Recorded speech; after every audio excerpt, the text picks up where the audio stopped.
Assalamualaikum warahmatullahi wabarakatuh. Perkenalkan, nama saya Putri Sapa Salsabila dari kelas 12 MIPA 7. Di sini saya ingin membuat video presentasi mengenai sistem dan struktur politik ekonomi Indonesia masa reformasi. A. Masa akhir Orde Baru. Yang pertama, krisis moneter, politik, hukum, dan kepercayaan. Materi ini merujuk pada krisis multidimensi yang melanda Indonesia pada periode 1997 sampai dengan 1998 yang diawali oleh krisis moneter akibat anjloknya nilai tukar rupiah sehingga melumpuhkan perekonomian nasional. Kegagalan pemerintah dalam mengatasi inflasi dan beban utang kemudian memicu krisis kepercayaan masyarakat yang meragukan kredibilitas kepemimpinan Orde Baru sehingga muncul tuntunan masif untuk mereformasi sistem politik dan hukum yang selama ini dinilai korup, kolusi, nepotisme. Akumulasi ini dan ketidakstabilan ekonomi, tuntunan demokrasi dan lemahnya supremasi hukum ini akibat memuncak pada pengunduran diri Presiden Soeharto pada Mei 1998 yang menandai runtuhnya rezim Orde Baru dan dimulainya era reformasi di Indonesia. Yang kedua, tuntunan dan agenda reformasi. Tuntunan dan agenda reformasi merupakan respons terhadap krisis multidimensi yang menuntun perubahan fundamental pada sistem kenegaraan Indonesia yang guna menghapus praktik KKN, korupsi, kolusi, dan nepotisme yang mengikar ke era Orde Baru.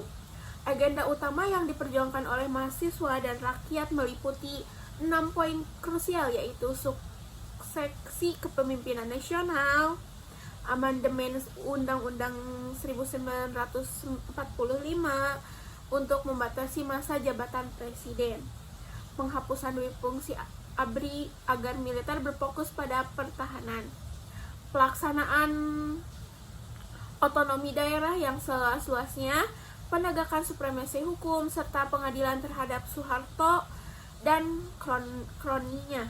Gerakan ini bertujuan untuk membangun tatanan kehidupan yang lebih demokratis, transparan, dan berkeadilan. Kemudian ada B. Perkembangan politik dan ekonomi. Yang pertama, era B.J. Habibie. Masa pemerintahan B.J. Habibie dilanda krisis yang luar biasa mengenai keadaan Indonesia, kritis ekonomi. B.J. Habibie berkali-kali menegaskan tentang komitmennya untuk melakukan reformasi di bidang politik, hukum, dan ekonomi. B.J. Habibie yang singkat namun krusial berhasil melakukan stabilisasi ekonomi dengan mengutamakan nilai tukar rupiah dari 16.000 ke kisaran 7.000 per dolar Amerika Serikat melalui independensi Bank Indonesia serta likuidasi bank bermasalah di bidang politik. Ia melakukan demokrasi radikal dengan membebaskan tahanan politik, menjamin kebebasan pers, membangun otonomi daerah, serta menyelenggarakan pemilu 1999 yang demokrasi setelah puluhan tahun sekarang. Masa jabatannya berakhir setelah laporan pertanggungjawabannya ditolak MPR, terutama dipicu oleh lepasnya Timor Timur. Yang kedua, era Abdurrahman Wahid.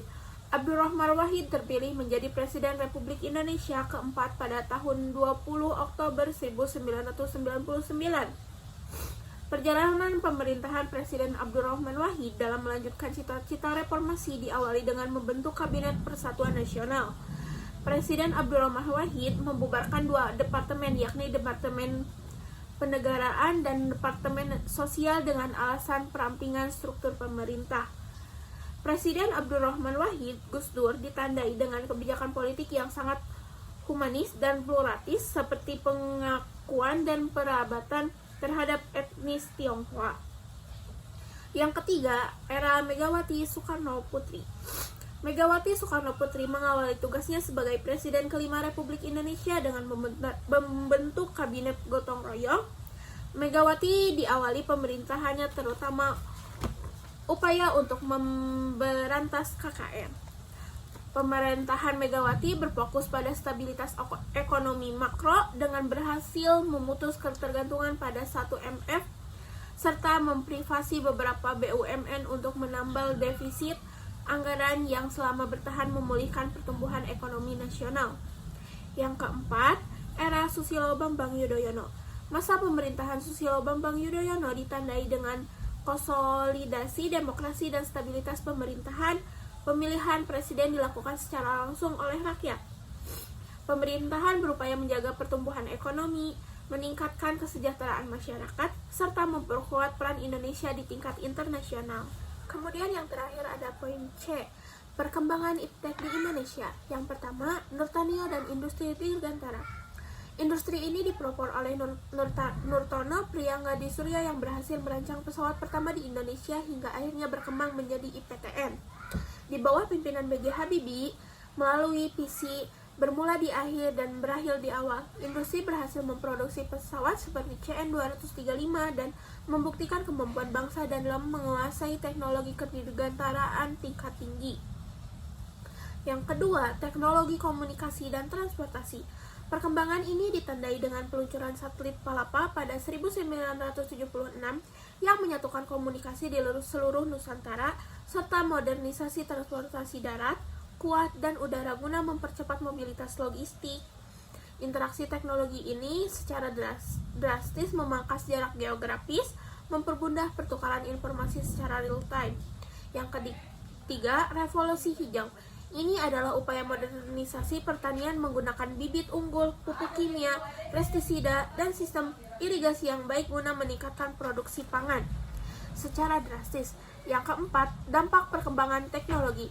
Secara positif, teknologi meningkatkan efisiensi kerja, mempercepat akses informasi, dan memicu pertumbuhan ekonomi melalui industrialisasi. Namun pada secara negatif, hal ini juga memicu masalah lingkungan. Mungkin cukup sekian presentasi dari saya. Mohon maaf apabila ada kekurangan dan kesalahan. Wassalamualaikum warahmatullahi wabarakatuh.